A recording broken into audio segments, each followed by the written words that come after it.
Assalamualaikum warahmatullahi wabarakatuh. Halo semuanya, selamat bertemu kembali dengan Ratu.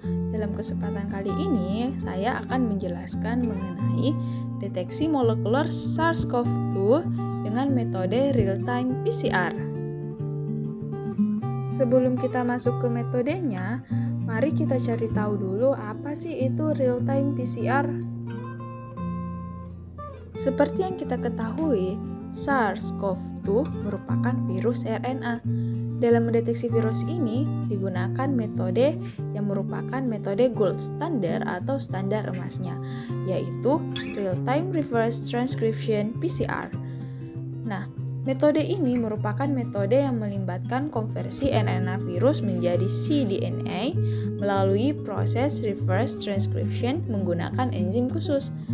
Nah, proses reverse transcription ini akan diikuti dengan amplifikasi atau perbanyakan DNA target yang dipantau secara langsung atau real time melalui sinyal fluoresensi. Adapun keunggulan dari metode ini adalah sensitivitas yang sangat tinggi dan spesifitas dalam mengenali materi genetik virus. Nah, metode ini teman-teman memiliki beberapa tahapan, mulai dari preparasi sampel, ekstraksi sampel, master mix, dan amplifikasi pada alat RT-PCR, juga termasuk interpretasi hasil pembacaan pada grafik dengan melihat nilai CT. Nah, tahapan-tahapan itu akan dibahas pada materi ini. Tahapan pertama yaitu preparasi sampel. Nah, pengambilan spesimen itu dilakukan melalui swab nasofaring atau orofaring menggunakan dacron swab steril. Nah, dalam pengambilan spesimen ini ada beberapa hal yang harus diperhatikan agar berhasil, yaitu pertama, sampel harus segera dimasukkan ke dalam viral transfer medium atau VTM. Kedua, yaitu menjaga rantai dingin transportasi pada suhu 2-8 derajat Celcius. Dan ketiga, yaitu proses pemeriksaan dilakukan secara segera, yaitu kurang dari 48 jam setelah pengambilan sampel agar mencegah degradasi RNA virus yang rapuh. Tahapan kedua dalam metode ini yaitu adalah ekstraksi RNA virus. Nah, ekstraksi RNA virus ini dibagi menjadi 4 bagian teman-teman. Pertama yaitu lisis. Lisis adalah tahapan di mana kita menghancurkan dinding protein virus menggunakan lisis buffer. Tujuannya adalah agar materi genetik RNA itu keluar ke dalam larutan. Tahapan kedua yaitu binding. Nah, binding ini adalah tahapan di mana RNA target ditempelkan pada kolom silika atau bed magnetik sementara pengotor lainnya tetap berada di larutan.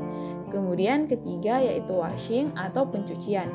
Nah, pada tahapan washing ini dilakukan pencucian secara berulang untuk menghilangkan sisa protein, lipid, dan inhibitor PCR yang dapat mengganggu reaksi. Kemudian tahapan keempat yaitu elution, yaitu tahapan di mana dilepaskannya RNA murni dari pengikat atau dari binding tadi menggunakan elution buffer. Nah, RNA yang sudah murni inilah yang siap untuk kita amplifikasi. Tahapan ketiga dalam deteksi virus SARS-CoV-2 dengan menggunakan metode real-time PCR yaitu adalah persiapan dari master mix. Nah, master mix ini merupakan larutan inti yang dicampur dalam area bersih atau clean room untuk menjaga sterilitas. Nah, dalam master mix ini mengandung semua mesin atau bahan baku yang dibutuhkan virus dalam mengandalkan diri secara in vitro nantinya. Oleh karena itu, ketelitian dalam pemipetan itu sangat krusial teman-teman, karena ketelitian kita dalam pemimetan memastikan apakah volume reagen kita itu presisi bagi setiap sampel. Adapun komposisi dari master mix yaitu pertama ada enzim reverse transkriptase yang memiliki fungsi utama yaitu mengubah rantai tunggal RNA virus menjadi complementary DNA atau cDNA. Kemudian ada Taq DNA polymerase. Nah, enzim ini merupakan enzim tahan panas yang mensintesis rantai DNA nantinya secara berulang. Kemudian ada primers yang dimana memiliki fungsi yaitu sequence pendek DNA yang menentukan spesifitas dari target gen virus. Kemudian ada fluorogenetic probes yaitu merupakan label yang mengeluarkan cahaya atau fluorescence saat terjadi penempelan spesifik. Kemudian yaitu DNTPS atau nukleotida yang dimana ini merupakan bahan baku untuk membangun rantai DNA baru. Adapun target genetik SARS-CoV-2 teman-teman yang direkomendasikan oleh WHO yaitu adalah digunakan minimal 2 target gen untuk hasil diagnosis yang optimal, yaitu dari gen envelope untuk screening awal, lalu ada gen RDRP atau gen N untuk konfirmasi spesifik, dan juga ada gen ORF1AB yang merupakan marker stabilitas genom. Selanjutnya yaitu siklus termal, di mana di siklus inilah terjadi yang namanya penggandaan. Nah, pada gambar teman-teman dapat lihat siklus ini dimulai dari yang namanya reverse transcription di suhu 50 derajat Celcius. Kemudian diikuti oleh 40-45 kali siklus dari denaturasi dan annealing. Nah, denaturasi ini merupakan siklus di mana terjadi pemisahan rantai DNA yang terjadi di suhu 95 derajat Celcius.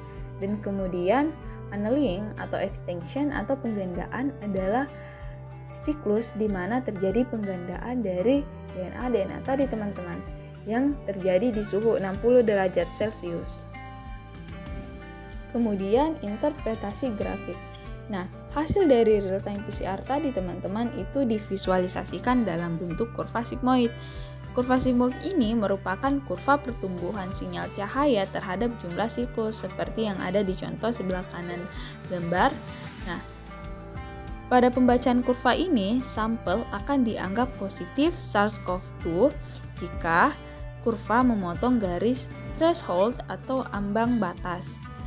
Nah, di kurva ini juga ada yang dinamakan baseline atau sinyal latar belakang awal, lalu ada eksponensial atau fase pertumbuhan DNA target, lalu ada plateau yaitu fase jenuh regen. Kemudian dari pembacaan grafik tadi itu teman-teman kita melihat dari nilai CT atau cycle threshold. Nah, nilai CT ini merupakan jumlah siklus yang dibutuhkan sinyal fluoresen untuk melewati garis ambang batas. Adapun interpretasi nilainya yaitu biru jika nilai CT itu dia berada di bawah angka 29 yang menandakan positif kuat atau viral load tinggi. Kemudian hijau jika CT itu berada di nilai kisaran 30-37 yang menandakan positif di mana viral load sedang. Kemudian kuning jika nilai CT itu berada di kisaran 38-40 yang dimana menandakan positif lemah atau viral load rendah. Lalu merah di mana nilai CT itu di atas angka 40 atau no CT yang menandakan negatif. Kemudian yaitu adalah validasi hasil dari pemeriksaan. Nah, seperti pemeriksaan yang lainnya, pemeriksaan real-time PCR untuk SARS-CoV-2 ini juga memiliki yang namanya kontrol kualitas. Nah, kontrol kualitasnya sendiri ada dua, yaitu kontrol eksternal dan juga kontrol internal. Nah, dalam kontrol eksternalnya sendiri digunakan dua, yaitu positif kontrol dan negatif kontrol. Positif kontrol sendiri harus teramplifikasi dengan tujuan agar memastikan regen itu tetap bekerja dengan baik. Sedangkan negatif kontrolnya sendiri itu pada saat dites itu tidak boleh ada kurva dengan tujuan memastikan tidak ada kontaminasi di lab. Kemudian kontrol internal yaitu di mana biasanya menargetkan gen manusia.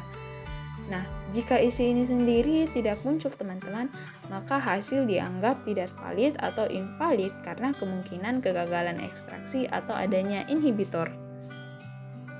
Baik teman-teman, itulah penjelasan saya mengenai diagnosis SARS-CoV-2 dengan metode real-time PCR. Jika terdapat kekurangan mohon dimaafkan. Sekian dan terima kasih. Wassalamualaikum warahmatullahi wabarakatuh.